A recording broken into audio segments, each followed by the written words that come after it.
Boa noite, pessoal. Diana, 8º episódio no ar. 2 meses do nosso recém-nascido. Então.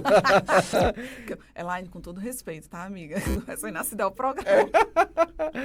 Ei, gente, eu vou pedir pra Diana aqui dar uma notícia quentíssima. Ela que vai começar hoje. Uma notícia de uma Para o seu coisinha que eu coração, gosto, né? Não? seu- Meu coração palpita. Pro seu acalento Vai lá. aí, vamos lá. No dia 5 de agosto, a Disney vai estar estreando aí no Disney+, e no Hulu, a minissérie Star Wars Visions, apresentar a Nona Jedi. O melhor de tudo é que são 8 episódios e eles vão sair de uma vez, assim, bem ao estilo de Ana, pra tu maratonar, assim, sem dó. Ou seja, tu gostando aí? adora quando a Netflix De uma lança, vez. né? Adoro. A produção expande a história do curta A Nona Jedi, do volume 1 de Visions, lá de 2021, e da sua sequência do volume 3, de 2025. A gente vai acompanhar a história da Cara, filha de um ferreiro de sabre de luz, e ela descobre que tem ali uma certa habilidade com forças enquanto tenta entregar as armas para trazer a Ordem Jedi de volta. E, ó, não precisa se preocupar, viu, Bob? Não precisa né? se preocupar com linha de tempo Certo. principal, porque a série não faz parte do cânone oficial. A trama rola num futuro super distante, séculos depois do episódio 9, a ascensão do Skywalker, numa época em que os Jedi e os Sith são apenas lendas. A melhor parte, né? Nem existe força, né? Né? Todo mundo fraco. Tá tipo a seleção brasileira. O projeto está nas mãos do Production ID, o estúdio de peso por trás de sucessos como Ghost in the Shell. Foi Promete, pesado né? aí. Promete. E o Kaiju número 8, ou seja, vai ser um visual espetacular, gente. A Lucasfilm já soltou o primeiro trailer oficial dublado em português e vale a pena conferir, viu, Bob? Pois se você veio com essa pedrada, eu vou deixar a minha também aqui pra você, tá bom? Tô vendo ali o nome. Olha, gente, a Diana já deu uma Já vi ali olhadinha o nomezinho ali aqui, escrito. mas vocês não viram ainda, então vou revelar pra vocês, tá? Que é que o site e as contas oficiais do novo anime das Guerreiras Mágicas de Hayward divulgaram um novo trailer e uma arte promocional da nova produção, tá? Da série. Além de confirmarem que ela vai pro ar lá no Japão no dia 7 de outubro. Torcer, Diana, para chegar aqui também rapidinho, né? Hoje as coisas não estão tão demoradas como antigamente, né? Vai chegar. E vamos lá, ó. Além disso, tem 3 grandes nomes, Diana, confirmados aqui no elenco de voz, tá? Japonês, claro. O Mestre Cliff, que vai ser dublado por Yuki Kaji. A Prezer, que vai ter a voz da Emiri Kato. E o Ferio, que será interpretado pelo Yoshitsugu. Olha, gente, para quem não lembra ou quer conhecer, tá? O clássico do grupo Clamp lá foi publicado originalmente entre 1993 e 1996 na revista Nakayoshi. Aqui no Brasil, a obra chegou, claro, pela nossa clássica JBC, em 2 oportunidades, sendo a mais recente a versão especial de 2013, que chegou fielmente com 6 volumes originais japoneses. Preparada para esse remake, Diana? Mas que preparado, meu filho. Tô esperando há um tempão, ó. Já passou, foi da hora. E você que está em casa, se não tiver preparado, vá se preparando. Para começar, a gente traz aqui o Paulo Alves. Ele que é servidor público, mas acima de tudo é um herói da resistência e da cultura pop. O Paulo cresceu assistindo Jaspion, Changeman e todas aquelas séries clássicas de Tokusatsu que passavam na extinta e queridíssima Rede Manchete. E aí ele carrega a paixão até hoje, não à toa tornou-se colecionador de itens do gênero e presença garantida nos principais eventos do meio, como ele mesmo diz para mim, para ele, para nós. Não é só nostalgia. Não é só nostalgia, Bob. E adivinha quem é o nosso segundo convidado? Vou deixar você apresentar.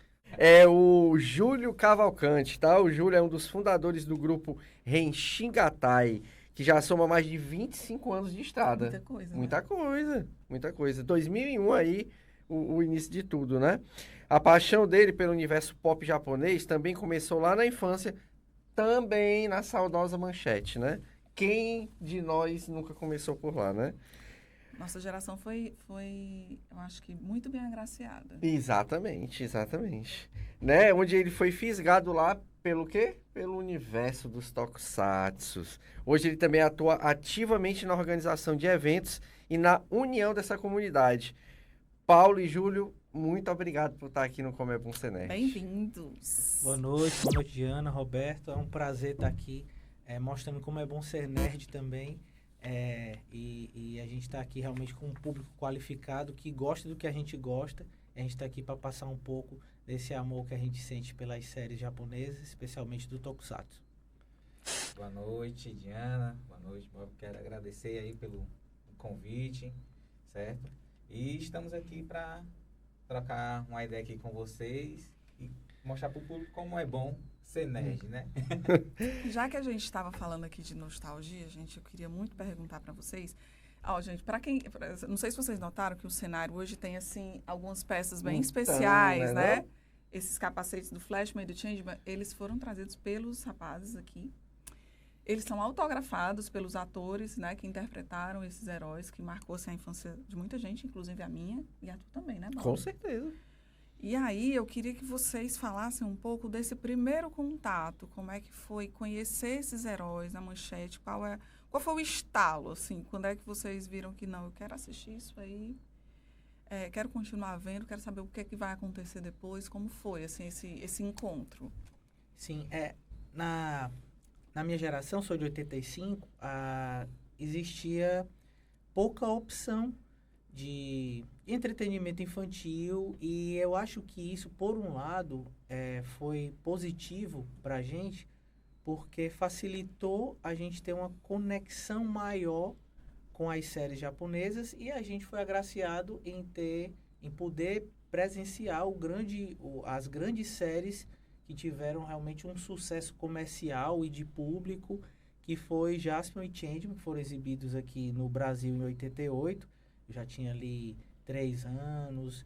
O meu aniversário de 4 anos foi Jaspion e Changeman. Então, assim, isso mostra como realmente chegou ao público geral esse sucesso.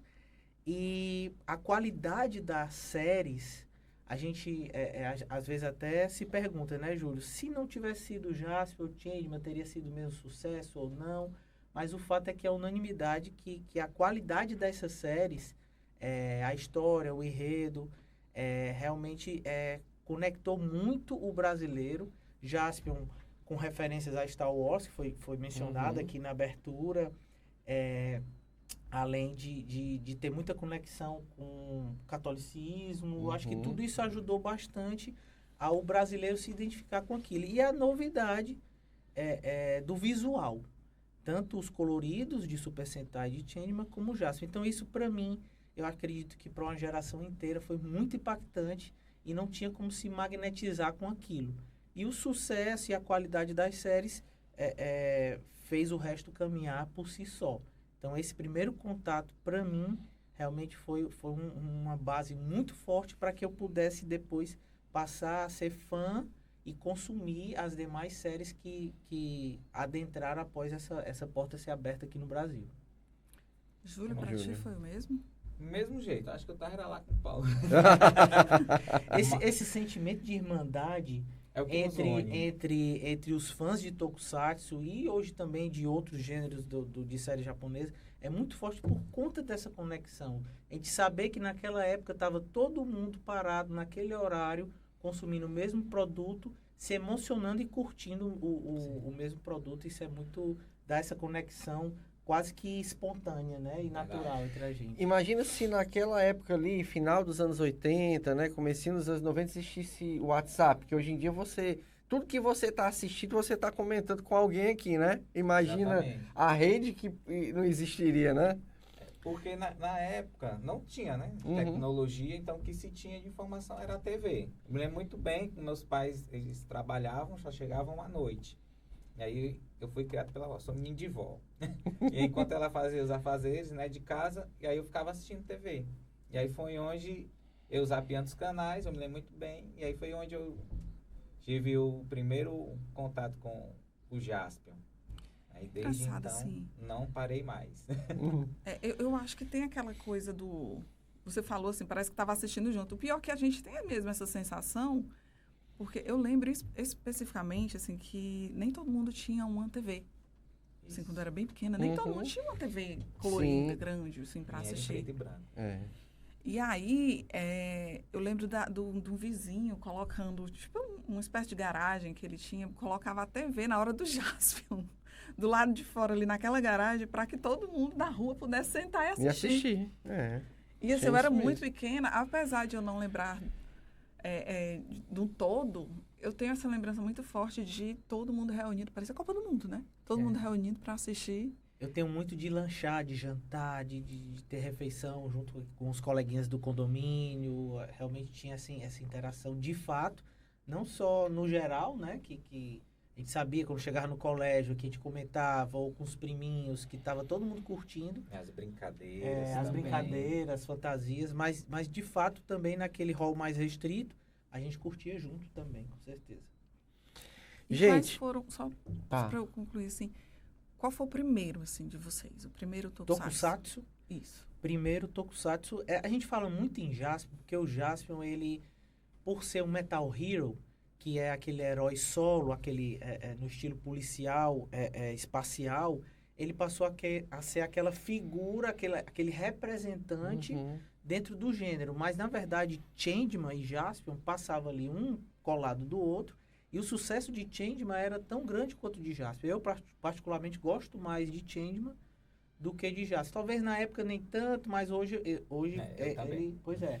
Mas por ter essa representação, a figura Jaspion, ela é mais conhecida. E Jaspion e Changeman, para mim, foi o primeiro contato de Tokusatsu. Eu, como consumidor, como fã, de fato, até pela minha idade, né? Eu tinha ali 3, 4 anos. Foi o primeiro contato foi com essas duas séries.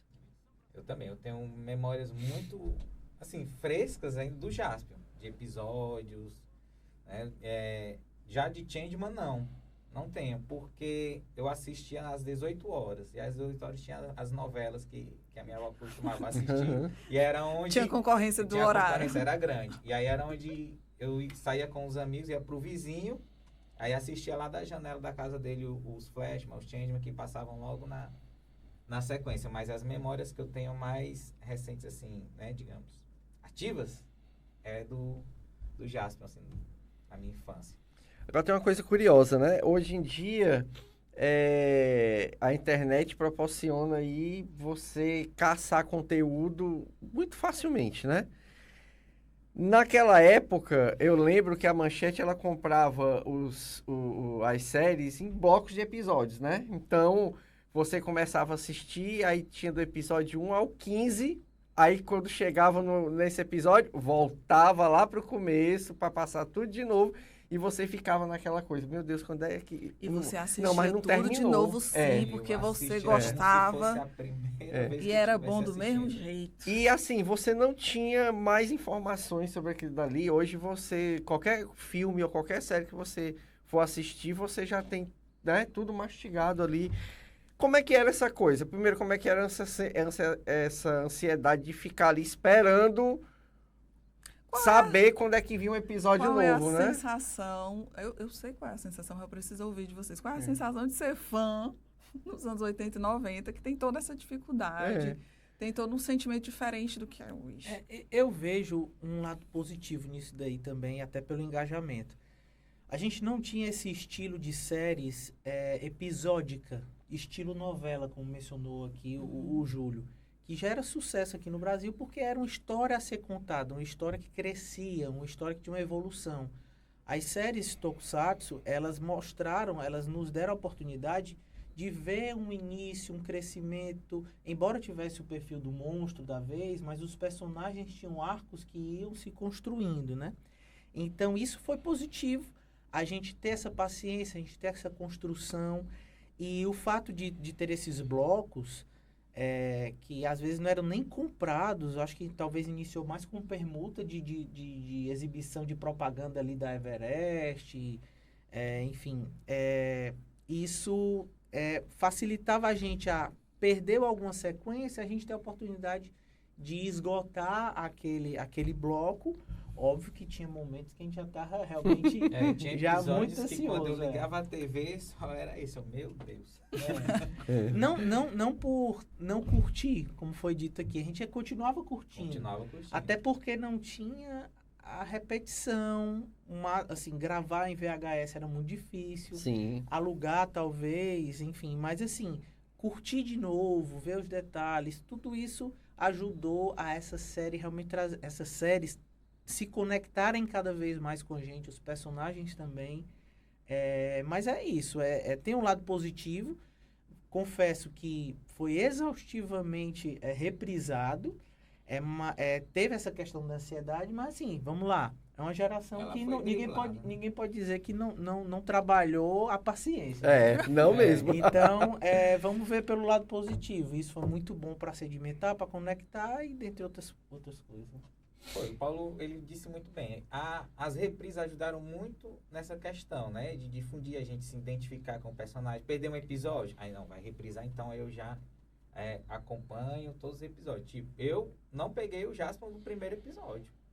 Então foi através das reprises que eu comecei a acompanhar tudo.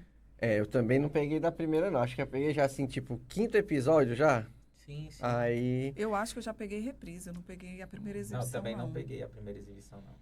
Meu pai tem um gravadorzinho, na época ele gravava o meu áudio para guardar de lembrança e eu ouvindo, tava a minha babá me chamando, vem cá, Paulinho, me chama Paulinho, vem cá, Paulinho, vem cá assistir o Jaspion. Aí saiu no áudio da gravação, né? E eu vi, puxa, de que ano é isso aqui? Nessa época eu já gostava do Jaspion. Porque às vezes a gente não tem tanto, é muito novo, 3, 4 anos, mas quando eu vejo esse tipo de coisa, a gravação do meu aniversário, eu via que realmente eu já curtia e a turminha dali também Sim. já curtia. Era algo realmente que pegou bastante e foi bem forte aqui no Brasil. E vocês... Eu lembro que eu tinha um álbum do Jaspion. Figurinha. De figurinha. Que era Jaspion e Change. Isso. Então, assim, eu lembro de ter esse álbum, de colecionar, de trocar figurinha com os colegas. E aí você tinha bonecos, né? Aos poucos foram surgindo ali os bonecos e tudo mais. Vocês também participavam aí desses Vamos momentos? nessa onda também. Começou aí a coleção já, será? Ou não? Assim, infelizmente, eu não sei álbum- se isso aconteceu com o Júlio.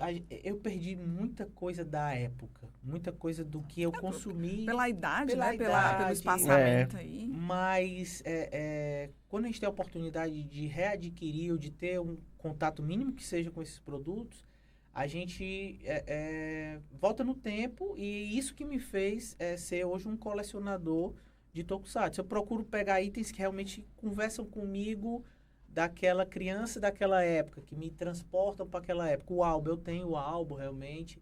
Eu lembro de trocar, de O colecionar. álbum tá 100% preenchido? Não tá 100% É. preenchido. Ele tá sem capa e não tá 100% preenchido. Mas é como eu te digo, existem vários tipos de colecionador. Colecionador que quer para valorizar o item. Uhum. A minha questão é mais Era afetivo. afetiva. De eu folhear e realmente voltar no tempo e ter aquele sentimento, né? E o colecionador, seja de qualquer item, isso até para os dias de hoje, com muita tensão, é uma válvula de escape que você se desconecta de coisas mais que lhe deixam mais tensos e você acaba relaxando. É um lazer, né? Não só colecionar, como reassistir. É muito bom, gente, você folhear aquilo ali e dizer assim, gente, eu lembro de eu ter colado aquela figurinha. Sim, eu sim. tenho. Feito grude. Eu colei essa figurinha aqui. Eu lembro, assim, não foi na mesma época exatamente, mas foi um pouquinho depois. Cavaleiro Zodíaco, Sailor Moon saíram Sim. e teve o álbum do chiclete. Do chiclete. Gente, eu do nunca coque. comi tanto chiclete na vida. como Era de naquele Cavaleiros? dia. Cavaleiros. Seria a Não, da bala Sailor Zung, Moon. Zung, né? E da Sailor Moon também na mesma marca. Um Sim. verde e um rosa. Eu me lembro que eu tinha os dois. Era chiclete o dia inteiro, o tempo inteiro. Pra poder, né, preencher Eu acho o que álbum. se eu parar pra pensar, eu sou capaz de sentir aquele O gostinho sabor, aquele daquela sabor, bala assim, vermelha. Aquele chicletezinho durinho, assim, secozinho, assim. Era muito bom. É verdade, E isso aí. você olhando as figuras, assim, gente, eu me lembro que essa figura deu uma briga. Porque eu não colecionava. Tinha uma do Shiryu, sem armadura. Eu lembro que eu peguei... Pra variar, né? É. Pra que armadura, né, Shiryu? E aí eu peguei essa figurinha e foi o primeiro chiclete da coleção do Cavaleiros do Zodíaco que eu comprei e eu tinha lá aquela figura, eu não tinha o álbum ainda, eu dei pro meu irmão. E aí depois eu ganhei o álbum. E aí ninguém tinha a bendita da figurinha, só eu tinha conseguido e tinha passado pro meu irmão. Gente, virou uma guerra dentro de casa, ele tinha que me devolver a figurinha. Era uma guerra, ele tinha que me devolver a figurinha. Até hoje o meu álbum está sem aquela figurinha. A única então você que falta. Tenho. que é da época. Da época. Isso aí é eu muito tenho os 2 álbuns do Sailor Moon e do Cavaleiros. Eu na busca de itens colecionáveis, eu participo de leilões online. E recentemente eu vi a embalagem da bala Zung, aquela vermelhinha, só a embalagem. No momento que eu vi, ela está sendo leiloada a R$50, para você ver. Um papel que ia pro lixo naquela época. Hoje em dia, por conta desse apego, né? Custa R$50. R$50. Papel de bombom. Papel de bombom. Mas eu tenho uma experiência... Como é a sua coleção? Já ele Pois perguntar. é. No álbum. Hoje em dia eu não tenho mais o álbum, né? Do Jaspion, mas tipo, Jaspion, Jiraiya. Tive um álbum do Jiraiya que ele era até em formato de um bloco. Não sei se tu te lembra desse álbum. Vai falando aí, vê se eu lembro. Ele parecia um carnezinho assim. Carne da Felicidade. Foi algo inédito, nunca tinha. Era figurinha tradicional, figurinha não era tradicional. de bombom, né? Não. E aí, lá na minha rua, eu me lembro que passava uma Brasília amarela que parava no mercantil, né? Nas bodegas. E lá eles faziam essa entrega dos álbuns com as figurinhas. Era aqueles que se você completar, você ganhava. Isso, que a gente sim. sempre foi trollado. Sim. Pega a vareta, nunca ganhava televisão. Pano de prata. Sempre assim, Era né? desses álbuns, entendeu? E rapaz, era sofrido. A minha infância foi muito sofrida nesse quesito aí, porque o carro passava e a gente como não tinha dinheiro, né? Criança não tinha dinheiro para comprar, tinha que pedir os pais, mas ele ficava esperando a sobra, porque o carro ele jogava o álbum, fazia um bambolim, ele passava e jogava. Era a isca, né? Exatamente. Gente. Eles jogavam os álbuns. Gente, pela é verdade. Eu não lembrava desse detalhe de que a gente Caramba. ganhava prêmio por concluir o álbum, não era? Tinha que ter a figurinha premiada. Não era Um os- dominó. Não eram Vale talvez vai e vem. licenciados, né? Eles Não eram, né? Eram um negócio- os piratas da Digamos época. Como se assim. fosse, eu lembro as pinturas, tudo Mas mal feito, são tudo, mas pra mim colecionáveis e fizeram É. sucesso era- E também. nisso a gente ficava na minha calçada esperando a Brasília terminar de abastecer as bodegas para pegar a rebaba dos álbuns. E aí a gente corria, rapaz, atrás desse carro e ele jogava pela janela. O álbum do Jasper eu peguei assim. Mas tu tem ainda? Não tenho mais. Infelizmente. Tenho poucas coisas do meu tempo. Tenho só o meu LP do Jaspion, Gente, que esse é LP autografado pelo Akira Kushida quando ele veio ao Sana. Gente, esse LP eu lembro de eu assistir a propaganda, o Você comercial permite, dele. Júlio, só por mostrar favor, aqui Fica à pra mostra. vontade. Olha só. Traz pra ti, Bob. Olha aqui, Assim, ó. pra... E é pra você ver como a questão não é nem o estado de conservação. Você vê aí que tem nomes que era muito comum na época, né? O Isso. colecionador de vinil, a raiva que ele tem é desses nomes que colocavam. Mas era coisa da época. Olha e... a parte de trás aqui, ó, gente. 10 músicas, ó. É. Eu vi ali Dylion, que era a minha preferida. E imagem, né? Que na época era muito escasso a gente Sim. ter algum editorial, alguma coisa. Muito Então, o difícil. que tinha imagem, a gente realmente buscava consumir, né? Como, assim, é uma curiosidade minha. Com 4, 5 anos, você não consegue colecionar. Você consegue, no máximo, ter aquele seu brinquedo que você dividia com seu amigo, assim. Quando é que começou, de fato, a coleção? Quando é que começou a busca? Como é que foi, assim, não, agora eu consigo e eu quero fazer essa coleção? Porque deve ter algum momento que dá aquela vontade, né? Poxa, sinto falta disso aqui. Como é Sim. que começa? Como é que começou? No meu caso, a internet ajudou muito, né? Eu tive um momento de hiato, como fã de Tokusatsu ali na adolescência, mas a antiga Distrivídeo que tinha pra gente alugar DVDs, VHS, foi o meu contato novamente com as séries clássicas, e isso reacendeu de forma mais forte. E a época de internet também, você falou do Dylion, né? Quem aqui não escutava as músicas das séries ali, quando a gente podia baixar na internet, demorava muito, mas a gente conseguia. E aí aquilo foi não deixando morrer, né? Até chegar ao ponto de eu ter acesso, por meio de plataformas, a itens de época. e participar de leilões. Eu não tive acesso, não sei se o Júlio chegou a pelo menos participar ou ver se tinha na época, talvez ali na Praça Portugal, que eu não tive o prazer de participar, aquelas trocas de VHS. Pronto, Júlia, eu talvez lembro ali de tivesse ti da mais, Praça né? Portugal. Então, Também. assim, eu olhava pra ele e disse, meu Deus, eu conheço ele de Rapaz, eu chegava onde? na Praça Portugal umas 3 horas da tarde. E tinha alguma troca de itens lá ou era mais VHS? VHS, você encomendava os VHS, os meninos traziam uma relação, lembra o Samuel? O Samuel. Quem tinha o VHS, que era rei, né? Disse assim, olha, eu tenho isso aqui. O que a gente Faça as pode encomendas, trocar é. aqui? Não é encomenda, era trocar. Tipo, o que Tirava tu me onda, né? empresta, o que eu te empresto, né? Mas tinha que Era ter muito algo disso. para oferecer.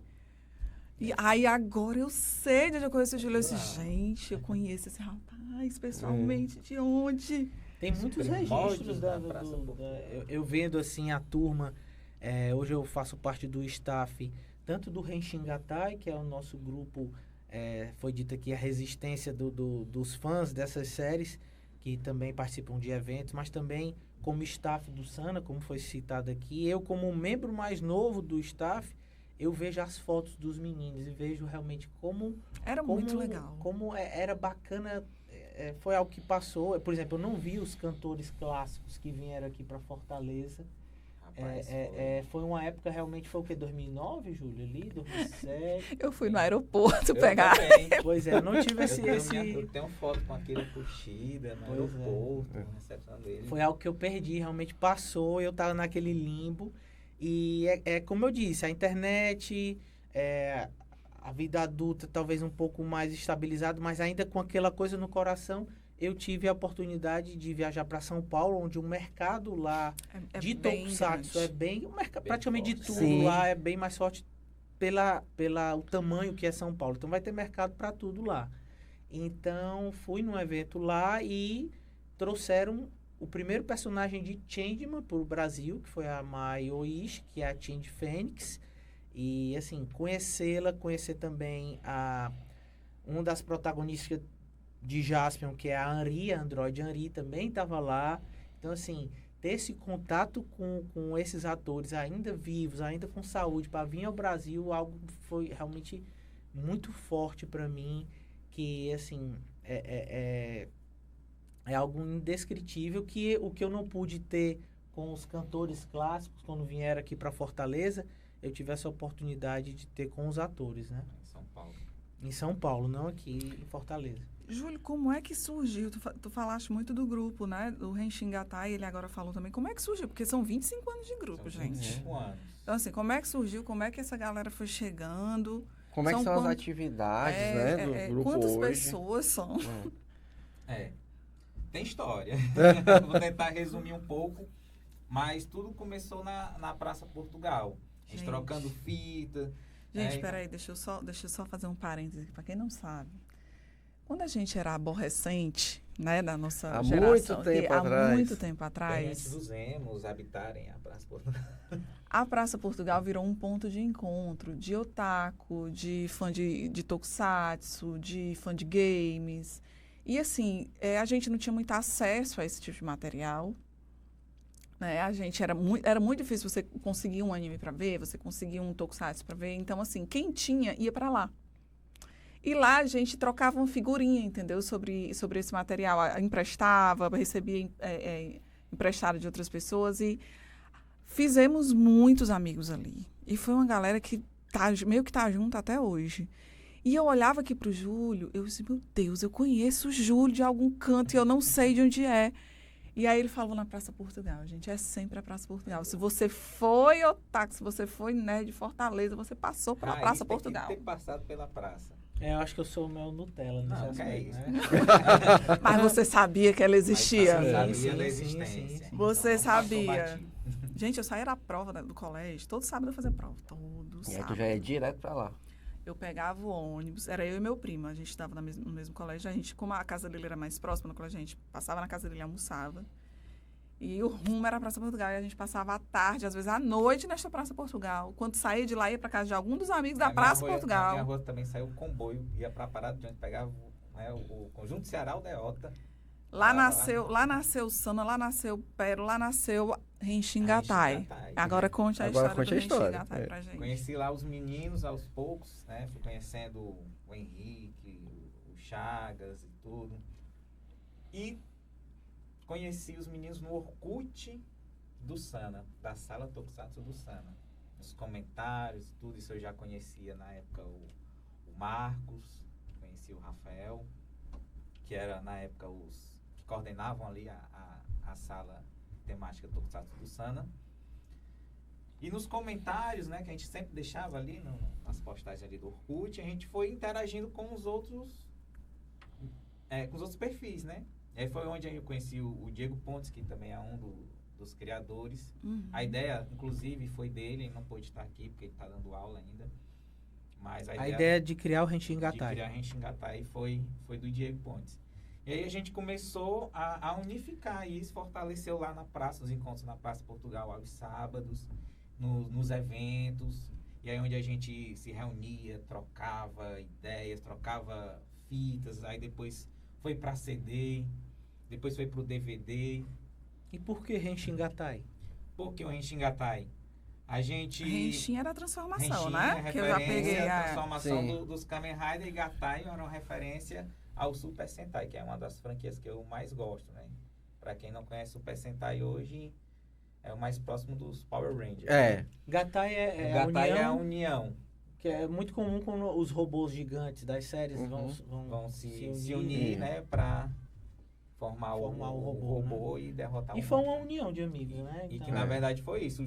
Foi um grupo de amigos que se reunia para falar de Tokusatsu, e o Marcos viu no grupo uma oportunidade da gente compartilhar essa paixão que a gente tem pelo Tokusatsu. E aí foi onde ele deu uma oportunidade no Sana, acho que foi, se eu não estou enganado, acho que foi em 2014, a gente deu uma palestra lá no Sana, falamos de Cavaleiro Zodíaco e de Tokusatsu. Aí desde então não paramos mais. Outros organizadores de eventos viram a gente, e aí já contactaram, e aí, hoje a agenda, graças a Deus, tá cheia da virou agenda. uma Porra, simbiose ali, né? O grupo Renxingatai, ele existe fora do Sana, mas Sim. desde então o Sana, O Sana foi especificamente o que- na sala Tokusatsu, com o Marcos, que até hoje é o coordenador geral da sala, convida o grupo Renxingatai para contribuir com as palestras com os itens e tudo. tudo. Hoje em dia,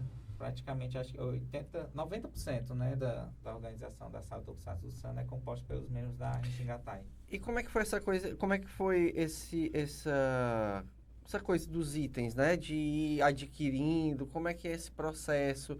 Como é que vocês mensuram mesmo esse item aqui é um item legal de ter, esse aqui vale o que tá sendo pedido por ele, como é que é esse processo? Essa questão do valor é um pouco pessoal, porque tem o valor do item, tem o valor sentimental, tem a raridade. Então, quem é colecionador vê esses aspectos, né? Mas, assim, indo aqui na escolha do que colecionar ou do que escolher. Como eu disse aqui, qualquer tipo de coleção, ela tem que conversar com você. Em que sentido? Você vai colecionar para quê? Isso é uma coisa que a gente tem que tomar cuidado, porque ninguém pode estar gastando com qualquer coisa, não pode ser um acumulador, não pode ser... Uhum. Você tem que ter um objetivo de coleção. Para mim, a coleção, se eu vou ver algum ator e eu tenho a oportunidade de autografar, eu vou priorizar um item, uma revista, um LP, um capacete para autógrafo. Se for algum outro item, possivelmente é algo que eu vivi na época. Aí vem bonecos da Glaslit, vem revistas Herói, fazendo referência. Quem aqui não teve a oportunidade de conhecer a revista Herói, já em 93, 94, já é no boom de A Cavaleiros. revista né? Herói era o nosso Google. Verdade. Sim, verdade, bem Verdade. lembrado. Sofrida, que foi sofrida. E aí foi onde também entrou até essa questão né, da gente ter essa prática, né, de colecionar. Eu colecionei Herói. Eu As lembro que revistas Heróis eu quando eu podia, comecei né? a Porque colecionar. não tinha muita condição na época, assim, de comprar esse tipo de coisa. Mas sempre que eu podia, que eu juntava ali o dinheiro da merenda da escola, assim, eu comprava Herói. E aí tinha o meu irmão, que também gostava muito, ele comprava Herói, mas ele também tinha, ele era muito do gamer. Aí a Game Power. A era Game da- Power. Nem pau, Tinha uns tem truques mesmo. tudo, né? Tava lá. Quem quisesse passar da fase que tava enganchado, tinha que Tava comprar a tudo. Game Power. É. E, é E muito não é uma bom. coleção muito dispendiosa. Um herói, você compra R$ 5, Hoje em dia dependendo. tem. Você consegue. E é uma verdadeira viagem ali, a revista Herói. É. Seja de games, E foi através da revista Herói que eu conheci realmente a fundo o que é o Tokusatsu. Sim. Eu nem sabia que eu gostei o termo Tokusatsu, né? Eu não sabia que eu era um fã de Tokusatsu. Uhum. Gostava do gênero, mas não tinha essa É, identidade. sim. Mas foi lendo a Herói que ela apresentou outros heróis. A Herói número 10, a icônica Herói número 10, que teve a capa, acho que já era Power Ranger. Power Rangers, Só né? que ao redor vinha os capacetes dos demais Super Sentai. Então foi ali que o público geral Foi nessa entendeu Herói que eu entendi que Exatamente. Power Ranger era uma adaptação do gênero Super Sentai dentro de um gênero maior que é Tokusatsu. Então é uma revista realmente que marca muito o fã de Tokusatsu, essa revista Herói. Assim, gente, vamos falar agora, a gente falou muito do passado, da coisa nostálgica, mas assim, o Tokusatsu hoje, como é que a gente pode fazer uma linha do tempo aí? A gente tem esses heróis que a gente ama, que a gente viveu, mas aí pro fã hoje, aquele que está começando agora, assim, o que tem de produção nova? Eu, particularmente, sou fã de uma que eu não vou dizer que é tão nova, mas também não é tão velha, que é Garo, Garo, né? Mas eu Já sei que virou um tem clássico outras. O recente. que a gente tem hoje, assim, de produção que a gente possa chamar esse público É, novo? e assim, só fazendo um complemento ao que a Diana coloca, o que há de diferente? Eu sei que tecnologicamente é meio que incomparável, né? Uhum. Mas o que é que há de diferente até nas histórias, nas narrativas? Porque assim, nessa linha do tempo, o que aconteceu? Teve muitas mudanças e adaptações, o mercado ficou bastante exigente. Quando eu falo de mercado, eu estou me referindo ao japonês. Uhum. Então, assim, você vai pegar uma série dos anos 80, 90, o enredo é completamente diferente para um tokusatsu hoje em dia. Às vezes a gente entra até numa discussão no nosso grupo, né? Que os meninos, tem uns que são mais manchetossauros, que a gente chama, que eles querem um Kamen Rider com a mesma pegada do Black, né? Que já era aquela pegada mais sombria, Uhum. tenebrosa e tudo, com aquele enredo pesado, mas a gente tem que entender que o Tokusatsu, ele é para criança. Ele é produzido para criança. Nós que somos teimosos é que a gente Sim. É. a gente assiste, mas no Japão, assim, ele é feito para criança. E hoje em dia, os tokusatsu, eles estão com um enredo, como é que eu posso dizer, estão mais dinâmico, dinâmico, né? Mais didático, Visual. visualmente falando. extravagante. Isso, né? Para poder vender brinquedos. E tem muita gente sempre que não mirando gosta. mais de uma indústria, né? Exatamente. E a concorrência hoje é muito grande. Muito Então, grande. assim, você tem que para você prender esse público, realmente você tem que se adaptar. Mas existem sim séries de lá pra cá, da época dos Muito clássicos. boas. Vieram séries muito boas de lá pra cá. O que eu escuto e que hoje, inclusive, algumas empresas estão investindo em dublagem nacional para alcançar novos públicos. Uhum. É a dublagem de Kamen Rider, que é outra franquia de Tokusatsu. O Build já foi dublado. Completa, sério. Completa. Tive conhecimento que Kamen Rider Kabuto também tá Já saiu o segundo episódio, dublado. dublado. Hum. Canais no YouTube como Tokusato exibem os clássicos e também séries novas, legendadas em português. E tem muita coisa de qualidade, além de Garo, que foi mencionado, e essas séries. Tem Ultraman também, Ultraman, inclusive em tempo real, não diria tempo real, mas com uma certa diferença de tempo bem mais curto do que está sendo lançado lá e lançado aqui, como Zetsu, que é a série de Kamen Rider. Kamen Rider está sendo transmitido. E está sendo bem aceito, até onde eu tô sabendo, o próprio visual, enfim. Se alguém quiser começar a ver Tokusatsu hoje, eu quero conhecer. O que Quer você conhecer? recomenda? Eu É. recomendo. Começa por onde? Assim, mas Certo. pensem numa Uma faixa etária, assim, ampla, tá? Certo. Alguém mais velho, alguém mais Pronto. novo, assim, eu quero conhecer Tokusatsu. Qual é aquele que você recomenda que passeie nas O que eu gerações? recomendo, o Tokusatsu que vai justamente passear por todas as gerações, quem quer começar a assistir é o Gokaiger, que é uma das séries Gokaiger. que eu amo de paixão, é um Super Sentai, Kaizoku Sentai Gokaiger. O que é que gira em torno? Eles são uma super equipe que ganham superpoderes das super equipes passadas. E aí eles conseguem se transformar. Então, são meio que uma mistura dos... É uma herança. uma herança dos passados. E aí pega essa chave. Passada de bastão. Né? Eles pegam essas chaves, que cada chave é um bonequinho de uma série Super Sentai antiga que eles colocam na engrenagem e aí eles se transformam neles. Então, se quiser assistir, comece a assistir de Gokaiger, porque ele tem essas referências. Vai desde o primeiro até os mais recentes. Antes do Júlio falar, eu já estava pensando em Gokaiger, porque ele é uma carta coringa, porque ele pega tanto... Ele tem um potencial muito grande de agradar tanto quem é dos clássicos como dos novos. Por quê? Porque ele faz referência a todos os clássicos até aquela data.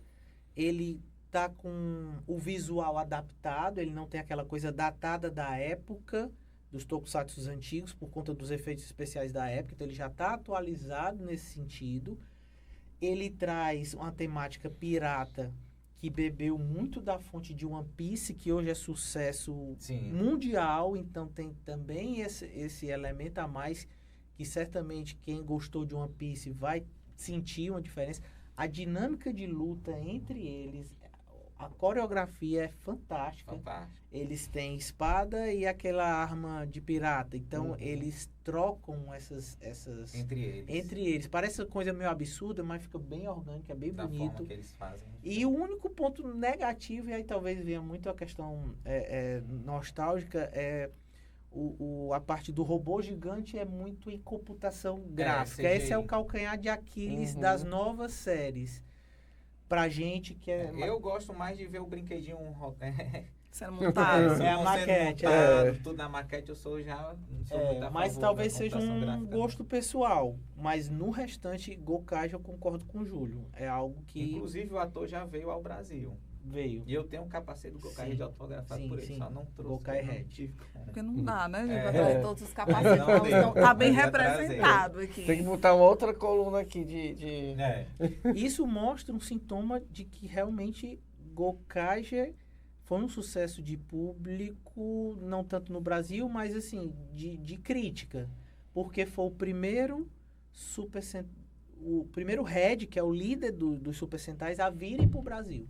Então não veio nenhum líder de Super Sentai, o principal, o Gokaiger. Veio agora. Agora teve o segundo, mas o primeiro a vir foi o Ryotozawa, que é o Gokaiger Red, que eu tive lá também, fiz o meet and greet com ele, foi super acessível e realmente, além de gostar da série, o ator também, ele representou bem os Reds aqui no Brasil. Agora eu vou pedir, gente, para vocês fazerem o top 3 de vocês, assim, quais são os do coração. Isso, mas aí eu vou fazer assim, eu ia colocar o meu top 3 de Super Sentai, como é a franquia que eu mais gosto, mas aí eu vou fazer uma referência aqui dos melhores, né? Então vou dos antigos até... primeiro vem o Jiraiya, que a gente nem fala muito, né? Assisti mas muito o também. Jiraiya, eu gosto mais do Jiraiya do que o do Jasper. Eu sempre gostei dessa temática assim de ninja e tudo, então... Eu acho que o Tokusatsu que eu mais assisti foi Jiraiya. Foi o Jiraiya, eu gosto muito do Jiraiya. E agora já vindo pro Super Sentai, aí vai entrar o Gokaiger e também tem os Kamen Riders, né? Os Kamen Riders também. E tem um que eu gosto muito, que já é na mesma pegada do Gokaiger, que é o Kamen Rider Decade, que já é dessa nova linhagem aí. Ele tem a habilidade de se transformar em todos os Riders. Ele tem uma carta, ele coloca no cinto e um abraço. O destroço é grande. Inclusive nos clássicos também, né? Nos clássicos também, entendeu? Então repete aí, Júlio.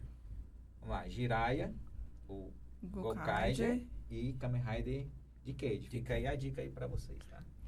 Paulo. Certo, então vamos lá. Changeman. Kamen Rider Black. Posso mudar?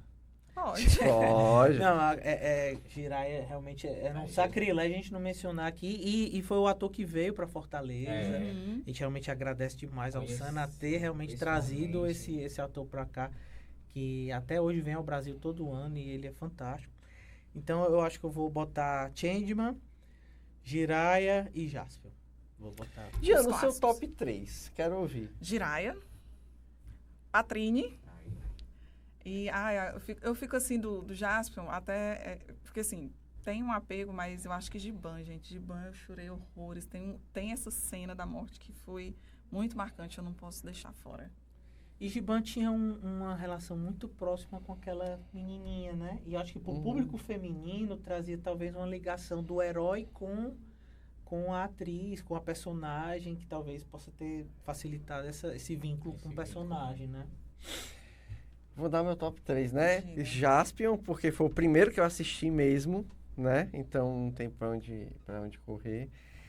E eu gosto muito do Flashman. Tem uma temática mais... Eu gosto dessas coisas que tem uma... Tem aqui o capacete. que tem uma temática um pouquinho mais sombriazinha ali. O final não é fora da caixinha totalmente, porque não é um final feliz. Exatamente. Então, Changeman, porque é um clássico ali. E eu vou deixar uma menção honrosa aqui, porque eu não acho que nem chega a ser um tokusatsu de fato, mas é uma série que me marcou bastante e é bem mais antiga. E tem também um pouco dessa toada sombria, que é Lion Man. Lion Man, Tokusatsu. É Tokusatsu. Uma menção honrosa muito justa para Lion É. Man. Eu gostava de assistir o laranja, eu não gostava do branco, não. Bom, gente, eu queria agradecer a presença de vocês. Foi A gente muito que bacana. agradece, A né? gente pretende falar muito mais de Tokusatsu Vamos aqui, falar. viu? Então já deixo as portas abertas para vocês. Quem sabe especiais aí só de Jaspion. De repente. E aí a gente vai conversando, mas assim, gostei muito de receber vocês aqui hoje. Foi muito bacana, foi nostálgico, como disse o Paulo. Demais. E aí, Diana, eu quero só deixar aqui uma menção, né? Saudosa, que recentemente perdemos o ator que interpretou o Jaspion, falamos tanto de Jaspion aqui. Então a gente deixa nesse final de entrevista aqui sobre Tokusatsu, essa Homenagem. homenagem a ele, que Também marcou tem uma homenagem a demais. ele no Sana. Já fica Merecida. o convite, né, Júlio? Isso, Infelizmente, o nosso ícone maior do Tokusatsu veio a falecer. A gente viu em vários canais da mídia em geral. Então, enfim, quem teve a oportunidade realmente vai sentir como esse personagem ele foi importante e em outros momentos certamente vão ter outras homenagens, não só com certeza. pelo grupo, mas também por esses eventos de cultura pop japonesa. Vai ser algo a ser lembrado por muito tempo. A gente vai deixar nossa homenagem no programa. Espero que vocês curtam. E é isso, gente. Brigadão pela A presença. gente que agradece. A gente Muito tá obrigado. Foi sempre à super disposição. bacana receber Muito vocês. legal. Tô E- chato com a Diana também. Eu tô aqui. Não, mas a gente já tinha um plano. Quando eu vi, eu disse, claro que eu vou chamar. Sem E a gente dúvida. se sentiu bem em casa, porque como é bom ser nerd, representa muito isso, né? E hoje ser nerd, que é um gênero que engloba muita coisa, é bem melhor do que antigamente, porque Sim. hoje em dia se valoriza mais, se compreende mais e furou a bolha. Hoje em dia o consumo do que hoje é nerd, ele tá bem mais disseminado na Com cultura certeza. pop como um todo, né? Uhum. E parabéns pelo programa e desejo sucesso. E já me inscrevi lá também. Aí, já pronto. sou inscrito, Vou passar. compartilhando tudo, comentando. Olha aí, Olha gente, só. aproveita, deixa e curte, faça a curte mesma lá o coisa. podcast, compartilha, já se inscreve no canal, porque a gente vai produzir bastante conteúdo bacana para vocês. E vai ter cada vez mais coisa boa aqui, viu? E para fechar com a nossa viagem nostálgica aqui com chave de ouro, Bob, pelos animes e pelos tokusatsu, nós escolhemos uma verdadeira potência da Sim. música, não é verdade? O Jam Project. Isso mesmo. Para quem não conhece o Jam Project, que significa Japan Animation Songmakers, é um super grupo de J-Rock fundado no ano 2000 com a missão bem clara. Vamos lá. Resgatar e manter viva a essência heróica e épica das trilhas sonoras de animes e séries de heróis. Que são os nossos tokusatsu que a gente falou tanto hoje aqui, né, Diana? O grupo é formado pelos maiores vocalistas do gênero no Japão, incluindo lendas como Hironobu Kageyama, que é ninguém mais, ninguém menos do que a voz original da abertura de Changeman e Dragon Ball Z. E tem um grande orgulho pra gente, né? Sim, Nesse brasileiros grupo. representados. Sim, conta com uma forte conexão aqui com o país, né? Porque, enfim, tudo que a gente já falou hoje. O cantor e jornalista brasileiro Ricardo Cruz faz parte desse projeto maravilhoso, né? Ele começou como fã, conquistou os caras com seu talento absurdo e se tornou um membro oficial, gravando e fazendo turnês com ele no Japão. O Brasil super bem representado no mundo otaku e no mundo do tokusatsu. Olha, e para fechar com os nossos microfones assim, em altíssimo estilo, a nossa saideira é o tema de abertura de um dos animes mais populares da atualidade. Uma música que estourou no mundo inteiro e que conta com a participação exatamente do nosso Ricardo Cruz, dividindo os vocais no grupo. Vamos ouvir agora esse peso e essa genialidade de The Hero, a primeira abertura de One Punch Man. One Punch Man, um dos meus animes favoritos, diga-se de Ah, passagem. é? Olha só, não sabia não.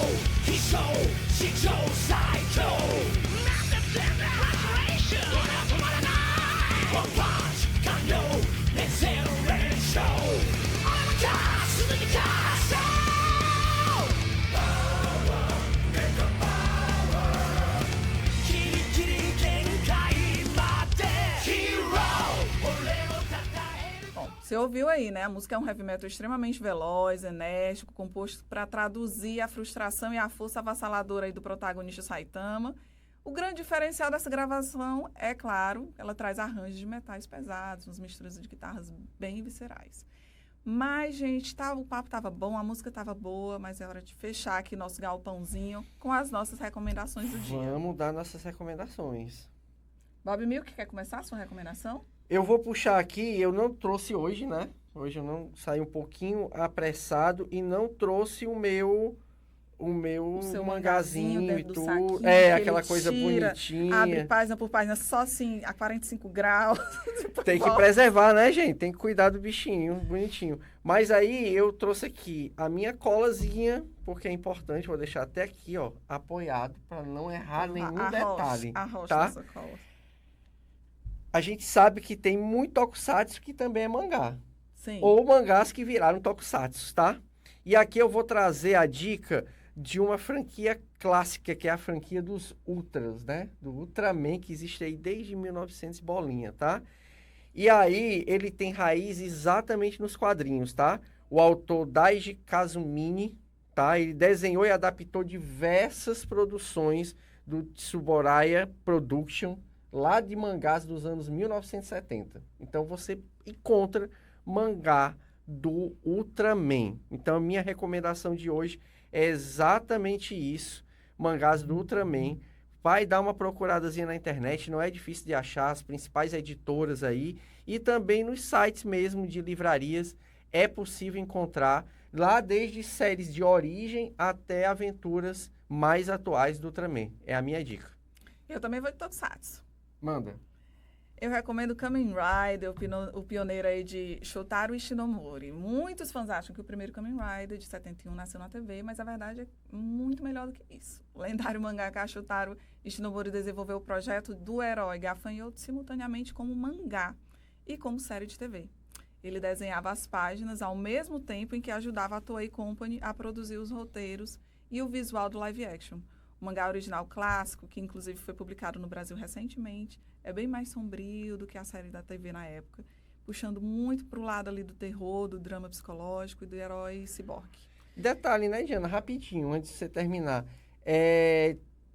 Tem muito isso, né? Às vezes, quando você faz a adaptação para a TV, você dá uma aliviada, uma amenizada no conteúdo. No conteúdo para deixar mais, vamos dizer assim, melhorar aí a faixa etária, né? Exatamente. Do público.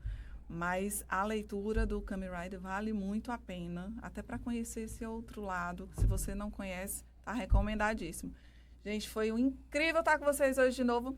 Boa noite e até a próxima. Maravilha, pessoal. Até a próxima com mais conteúdo de primeira pros nerds aqui, não só do Ceará, né, Diana? Do Brasil, do mundo todo. Quem tiver por aí, acompanha a gente.